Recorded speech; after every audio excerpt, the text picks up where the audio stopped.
All right, this is If My People Bible reading part 177. We're in the book of John Mark, book of Mark, and we're getting towards the end of Mark, and it starts going into where did I leave you last?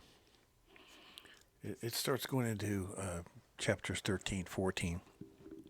And Yeshua is talking about the disciples are about when is this coming? When is this all going to end? When is this about his uh, this judgment coming? Disciples haven't quite understood it yet. In other words, and this being the first gospel being written and then read from those after the ascension of Yeshua. This is what they read, and for the Christian churches that believe that this pre-rapture stuff, they don't have to go through it. Here's everything in the Bible that they're reading from this point on, all Revelation. They're supposed to prepare for it because Yeshua told them to prepare for it, right? But it doesn't apply to them, and that they're supernatural, and that they don't have to go through anything whatsoever. No matter what happens, they'll be just taken away. They won't even have to deal with Hasatan and his minions, and they won't have to deal with tribulation.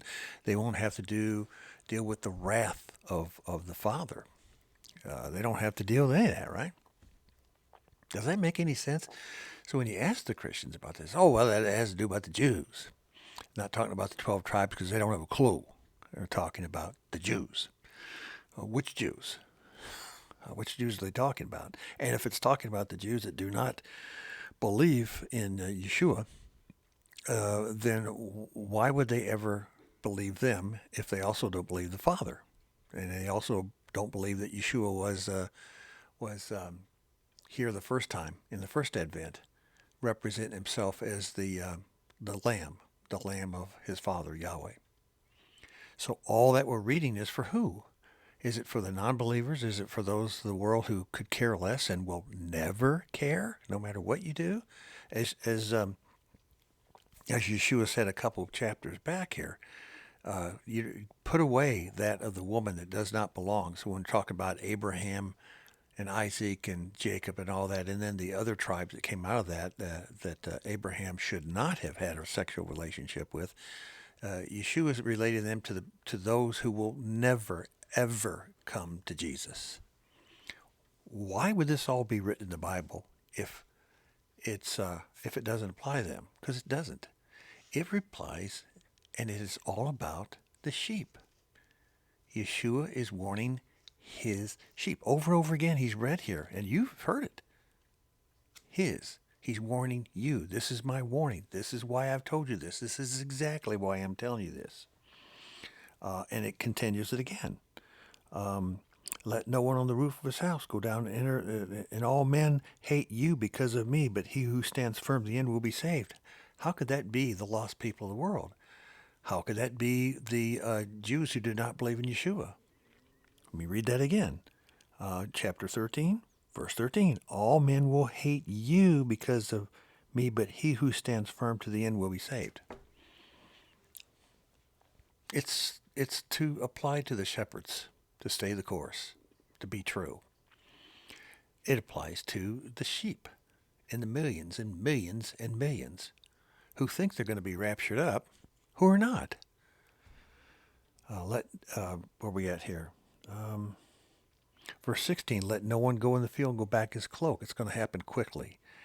Pray that this will not take place in the winter. It's going to happen, hopefully, not at a bad time for moving quickly.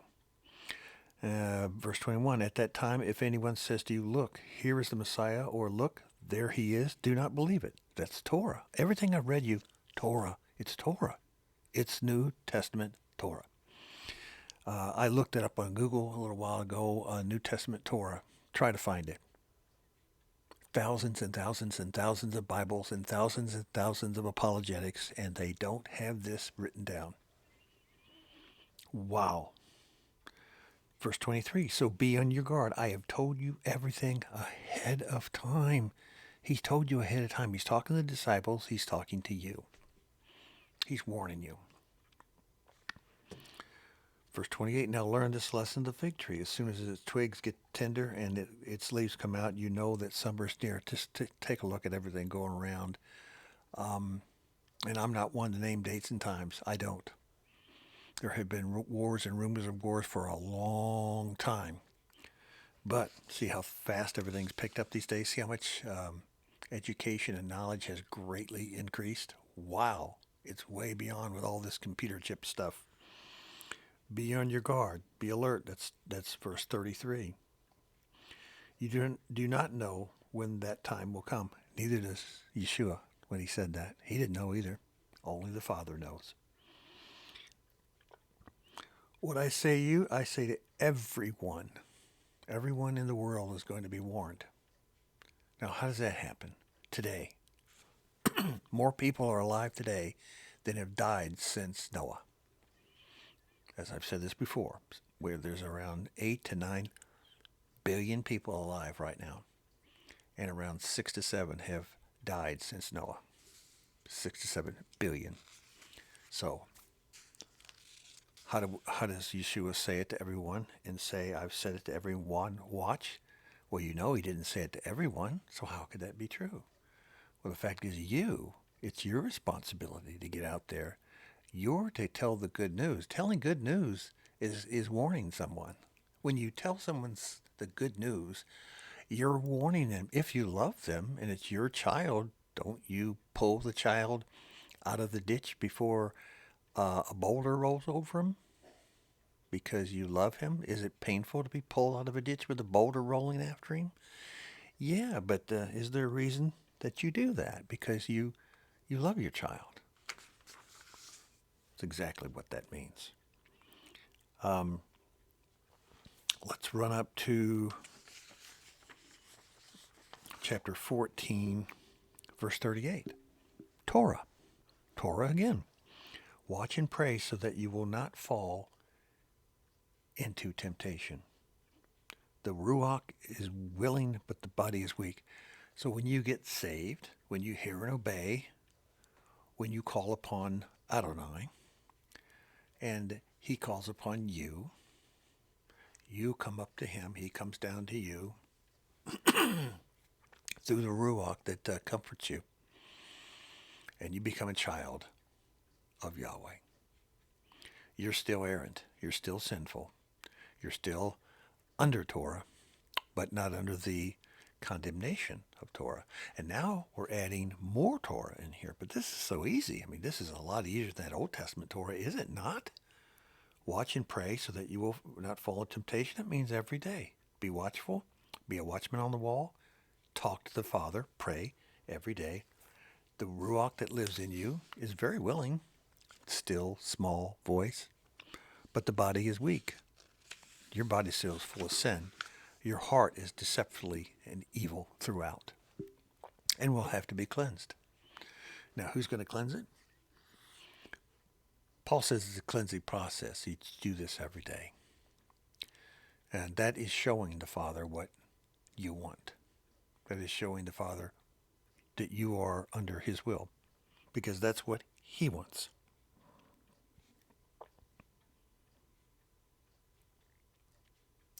There's the process. And Paul died believing he was hopefully going to go to all these places he always wanted to go. And our Bible is one of the few Bibles that we put in chapter 29 of Acts. Don't look it up in your Bible. It's not there. It's written so well, you could tell it was written by the writers about Paul. When we get to the book of Acts, the authenticity is very obvious. But it was not put in almost every Bible. I have 10 or 15 Bibles, different types, left out of about 150. And I found one that had chapter 29. I found two that mentioned that there was one, but that they weren't put in because it wasn't found until like a couple hundred years after Yeshua ascended. And for that reason alone, they should keep it out. Have you noticed the Qumran documents that were found in 1946 and 47 or whatever that date was? And they continually found them all through the 50s and 60s, and they're still pulling up fragments, that those fragments simply fall in line. The book, the scroll of Isaiah, an incredibly long scroll that was actually unrolled and could be found in Jerusalem today at the Scroll Museum. And yet it is fitted perfectly into the Word. And yet, oh my goodness, it wasn't found till after 1947. And somehow that's allowed in. In the last days, and knowledge will increase. People will go to and fro like you've never seen. Knowledge increasing means good and it means bad. What I'm talking about is the good. Yeshua, in his last days, in the book of John Mark, chapter 16, verse 15, Torah. This is Torah. This is in the Mark. This is his last Torah command. He said to them, that's Yeshua, talking to who? Talking to his believers, which is you. So he's talking to you. And this is the only book you've ever seen. In the old days, when these first came out, the new first century disciples and apostles, this was the first book of the Gospels. They didn't get Matthew, which, by the way, start reading Matthew next. That's the next book. He said to them, quote, "Go into all the world and preach the good news to all creation." Now, what I mean by creation is treat creation. That's one of the first Torah commands in the Garden of Eden. Adam, this is my garden. These were all the animals that you named. Tend my garden. So there's another Torah command that comes right out of the Old Covenant. The other one was creatures, creation, beasts. Now that takes you back to Noah. When Cain went into the east of Eden, in the land of, I call it Odd, Nod, and he moved into the cities on the plain. Where do those people come from? We've mentioned this before.